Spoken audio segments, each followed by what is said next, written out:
5 weeks ago, a 21-year-old wildcard from a country with 0 professional tennis tournaments beat a top 10 legend on a court in Germany, and right now, tonight, that same story is sitting one unfinished tennis match away from becoming the biggest thing to ever happen to Filipino sport, and the ending is still being written as you watch this. Stay with me, because there's a moment near the end of this story, something happening on a rain-soaked court in Washington, D.C. at this exact moment, that changes everything about how this entire run gets remembered, and if you leave before we get there, you're going to miss the one detail that makes this whole thing make sense. Before that, if you're the kind of person who likes catching a rising story before the rest of the internet notices it, do one thing right now. Hit subscribe. This channel exists to follow moments like this one while they're still unfolding, not to recap them after everyone else already has. If you want to be early to the next one, subscribe now, because you're about to see exactly why that matters. Let's go back 5 weeks, to Berlin. June 19, Steffi Graf Stadion. A 21-year-old wildcard from the Philippines, ranked outside the top 50 just a few weeks earlier, is serving for a place in a quarterfinal against the world's number 8. Her name is Alex Eala, and almost nobody outside the tennis world is paying attention yet. She wins that match in straight sets, 6-3, 6-4, breaking her opponent's serve late to close it out. It's her 6th career win over a top 10 player, and according to ESPN's own reporting, her first back-to-back win over top 10 opponents since her breakout Miami run. That opponent's name was Elena Svitolina.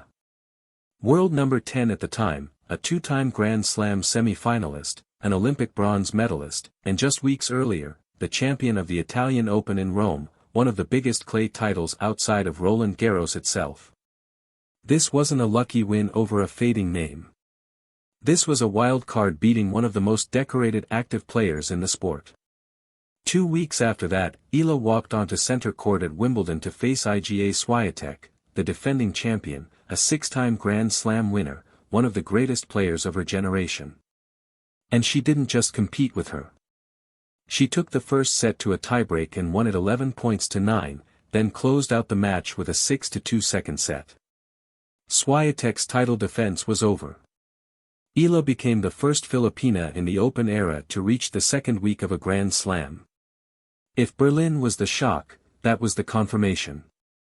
That was the answer to anyone still wondering whether beating Svitolina had been a fluke.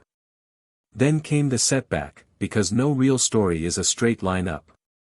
In the very next round, Jasmine Paolini, a former Roland Garros and Wimbledon finalist, beat Eala in 3 tight sets, 6-4, 4-6, 6-3, ending the deepest Grand Slam run of her career. It was a real loss. It hurt. And this is the moment where the shape of a story either becomes just a good week, or becomes something that changes a whole career, because what happens next tells you which one it actually was. 3 weeks later, in Washington, D.C., Eala walked out for her first match of the Wimbledon D.C. Open against Jing Qinwen, the reigning Olympic gold medalist. She dropped the first set. She was down a break in the second. Somewhere in that match, something clicked, and she won the third set 6-1 to close it out. The very next round put her across the net from Leylah Fernandez, the tournament's defending champion. Eala took the first set. Then Fernandez surged ahead in the second, and for a stretch it looked like the run was about to end right there. Instead, Eala reeled off 6 straight games to force and win a tiebreak, dethroning the defending champion for the second time in 2 consecutive tournaments. First Swiatek at Wimbledon. Now Fernandez in Washington. Asked afterward how she'd pulled that off, Eala said something that tells you exactly what she's built out of right now. She said that when her level drops in those tricky moments, patience is the key, that finding solutions matters more than panicking. That single sentence turned out to describe almost every match she played that week. And then, 5 weeks after Berlin, on a different continent, a different surface, and with Svitolina now seeded second instead of unseeded, the two of them met again in the DC Open quarterfinal. Same 2 players. Same round. Completely different stakes. Svitolina had been open about where her form stood coming in, having just returned to winning matches after more than a month away from the tour, telling reporters herself that everything felt new again on hard courts. Eala, meanwhile, walked in with a career-high ranking, a win over the world's #1 ranked reigning champion behind her, and a pattern of coming back from adversity that had stopped looking like coincidence. The result was the same scoreline as Berlin. 6-3, 6-4. Twice in 5 weeks, on 2 different surfaces, Eala had solved the exact same top 10 opponent the exact same way. That's not a hot streak. That's a matchup she has genuinely figured out. What came next turned this from a great week into something historic. The semi-final put her across the net from Naomi Osaka, a 4-time Grand Slam champion and former world #1, in what became the first all-Asian women's semi-final this level of tournament had ever seen. Eala won it in straight sets, 6-4, 6-2, breaking Osaka's serve 4 times. A player who wasn't even mentioned in the tournament's pre-event marketing had just eliminated a 4-time major champion to reach her first-ever WTA 500 final. That win alone already locked in something remarkable. Regardless of anything that happens next, Alexandra Eala is now the highest-ranked Filipino singles player in tennis history, climbing into the world's top 25 for the first time in her career.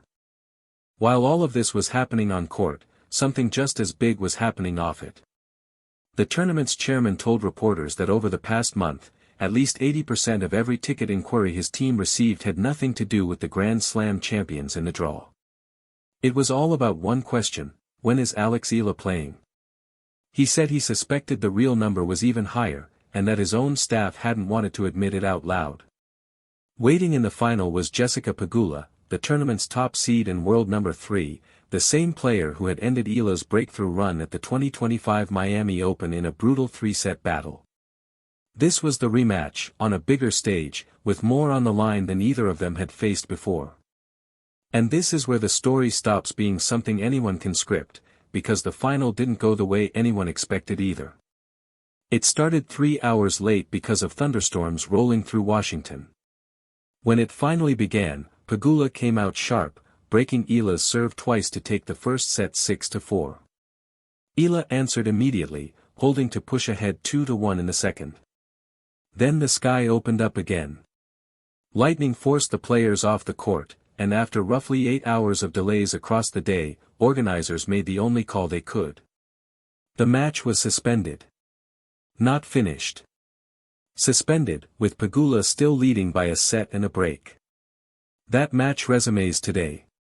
Right now, as far as anyone watching this knows, nobody, not the fans, not the bookmakers, not even the players themselves, can tell you who walks away with this title, because it genuinely has not been decided yet. Think about what's actually riding on that unfinished scoreline. If Eala completes the comeback and wins, she becomes the first Filipino tennis player in history to win a title at this level.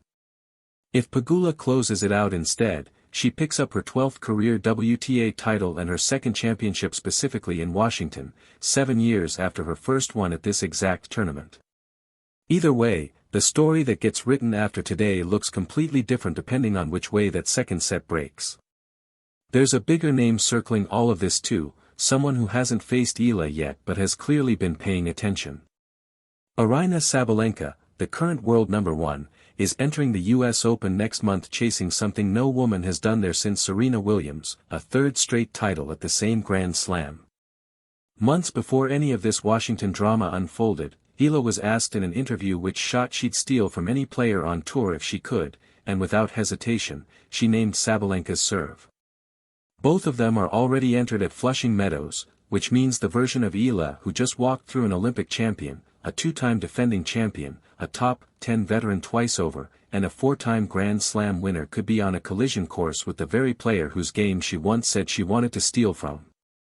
None of this was ever guaranteed to happen, either. 12 months ago, Eala was a wildcard losing the Eastbourne final in a 3-set decider. 3 weeks before Washington, she was walking off a Grand Slam court having just lost the deepest run of her career. She flew almost directly from London to Washington with barely any time to reset, and in her very first match of that tournament, she nearly didn't survive the first round at all. If 1 point goes differently in that match against Cheng, none of what came after happens. No dethroning of Fernandez. No repeat win over Svitolina. No statement win over Osaka. No shot at history in this final. The entire run has been sitting on a razor's edge from the very first afternoon. So here's exactly where things stand right now. A rain-suspended championship final, frozen mid-match, with the outcome genuinely unknown.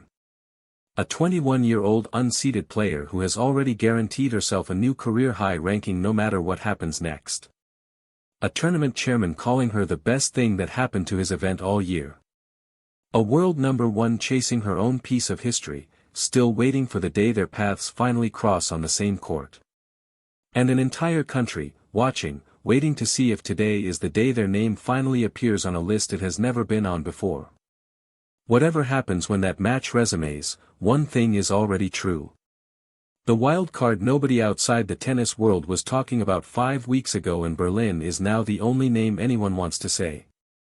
The moment that final actually finishes, and it decides whether this becomes a historic first title or a narrow near miss, that result is going straight into the next video on this channel. Subscribe now so you're not the last person to find out how this one actually ends, because right now, nobody watching this knows the answer yet, not even the players standing on that court.